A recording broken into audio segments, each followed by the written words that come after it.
as participants in many different tribes, how can we start showing up better for the things that we care about? How can we be leaders when we're not in charge?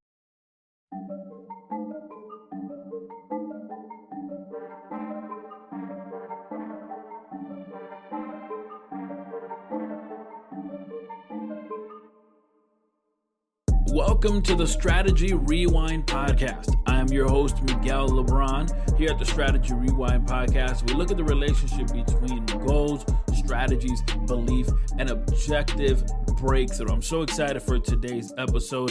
Hey, if we haven't met before, thank you for being connected here today. I am a father, a leader, an author, a strategy coach, and mentor, and I partner with individuals who have a goal but need a strategy. And in this podcast, we focus on the strategy to help you have a breakthrough moment.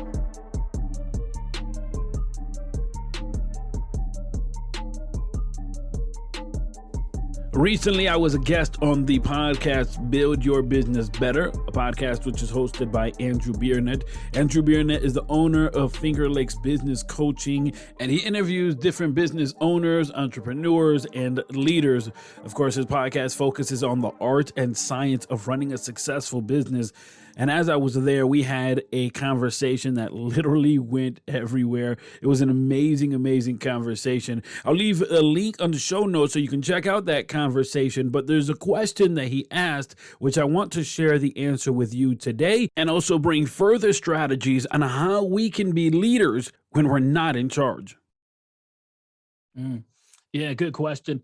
You know, several years ago, on a particular Christmas day, somebody gave me a gift, and we exchanged gifts.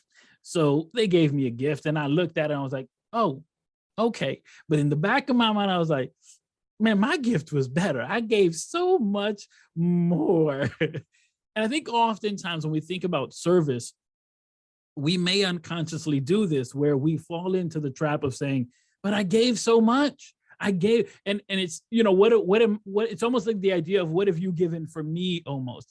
And I think with regards to leadership, with regards to actually trying to have an impact and staying connected, it's about just pouring into other individuals.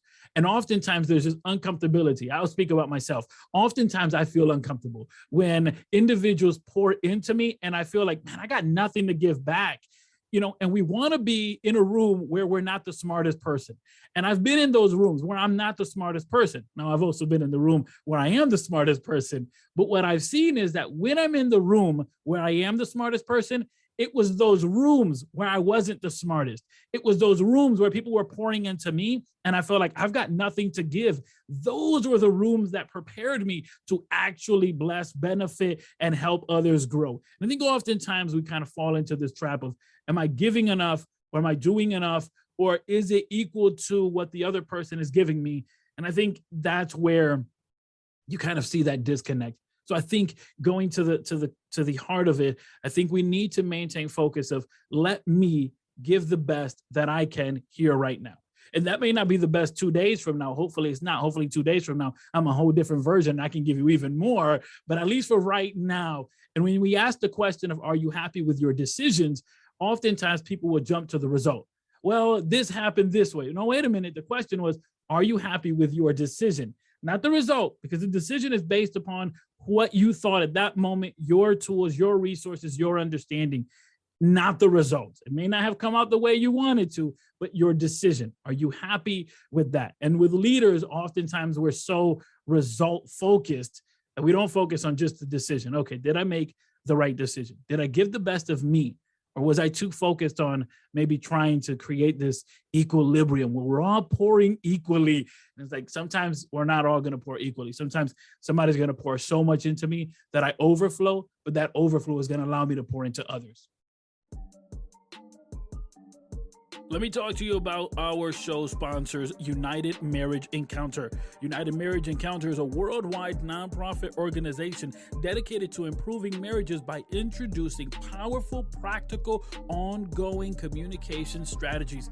It's such a powerful experience, the weekends that they host for marriages. Early in our marriage, my wife and I went to a weekend, but the strategies that we received were so powerful, we decided to go again, because the truth is that we can always keep growing and learning on how to better communicate. The weekends that they host are presented in a conference type setting, but after that initial meet and greet, no other group sharing is required. Each couple is given enough time to talk privately, freely, and be able to dedicate their entire time to their significant other. Head over to unitedmarriage.com. That's unitedmarriage.com, where there you'll find more details on events that are coming up and may be happening in your neck of the woods. I'm so grateful to Andrew for allowing me to be part of his podcast. We had an awesome conversation off the air as well. Amazing, amazing guy. Please be sure to check out the show note links where you'll be able to check out his podcast and all of the amazing things he's doing. But let me bring to you further strategy on how you can serve even when you're not the individual in charge. Oftentimes when we're in the position of leadership, we get so caught up with the agenda that comes along with the title that when we are removed from the title, we often, don't know where to go. We don't know where to navigate. We forget that a lot of the doors that had opened were because of the position we had, but that doesn't mean that you're not in good graces, and that doesn't mean that you haven't built relationships. Hopefully along the way you did build relationships, and that allows you to even continue to serve in a high capacity. So how do we do this? How do we serve even when we're not the individual in charge? How do we lead even when we're not the individual in charge? Well, there's three ways. Number one, we have to find significance.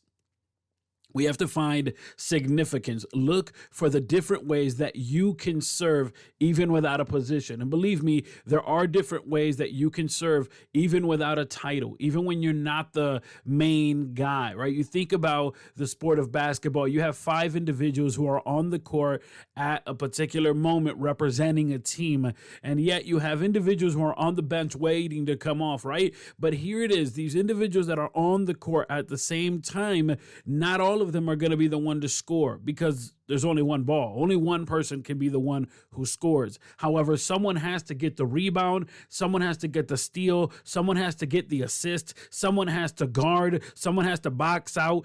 There's a bevy of things happening at once where these positions are moving and allowing so that the end goal would be the same, which is get the W, right? Get the score. Who scores oftentimes is so important to so many individuals, but there are individuals within the game of basketball who have been defenders and just key components to the perimeter. And here's what I want you to understand with that analogy is that you and I can be effective even when we're not the individuals with the ball. You and I can be effective even when we're not the person who everyone is looking at to score the final points, right? We can still be effective. And what we have to do is find significance. How do I serve even without the title?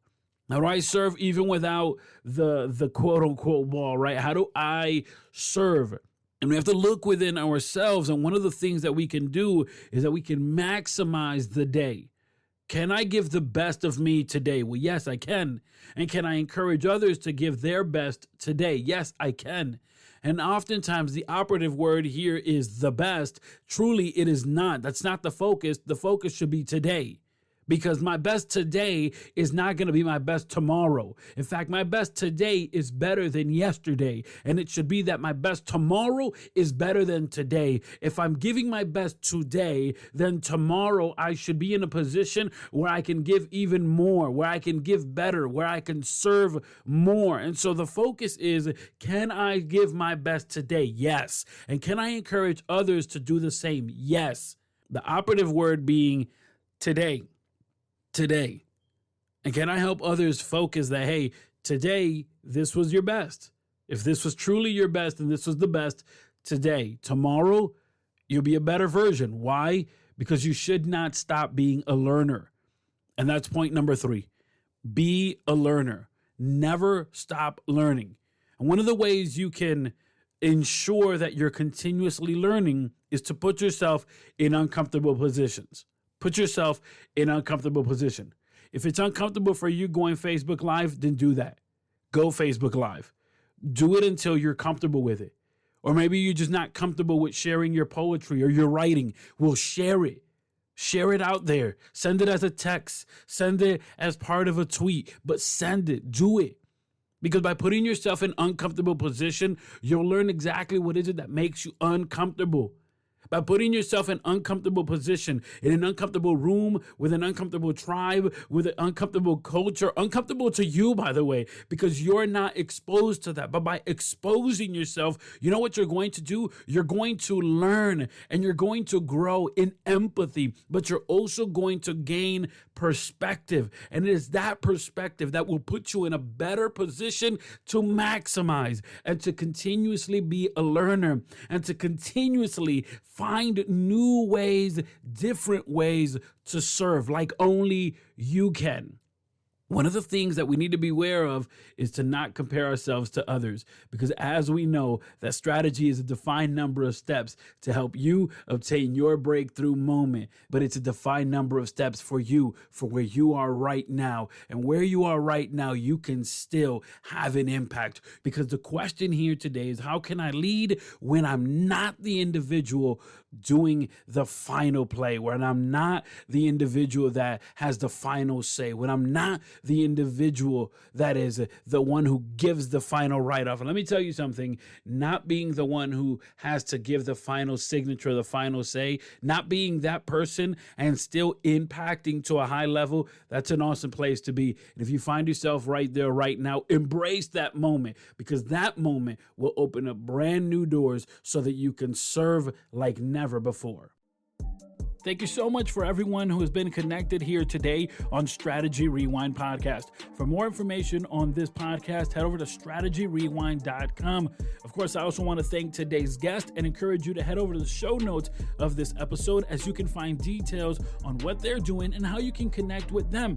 There in the show notes, you'll also find information on today's show sponsor, which is United Marriage Encounter. Remember, they have events going on all through the calendar year and even in your neck of the woods. Of course, if you'd like to be a sponsor of this podcast, head over to MiguelLeBron.com. There you'll find details not only of how you can become a sponsor of this podcast, but also information on Miguel LeBron Coaching. As always, please consider subscribing and sharing this podcast. And of course, surround yourself with people that will nourish your vision.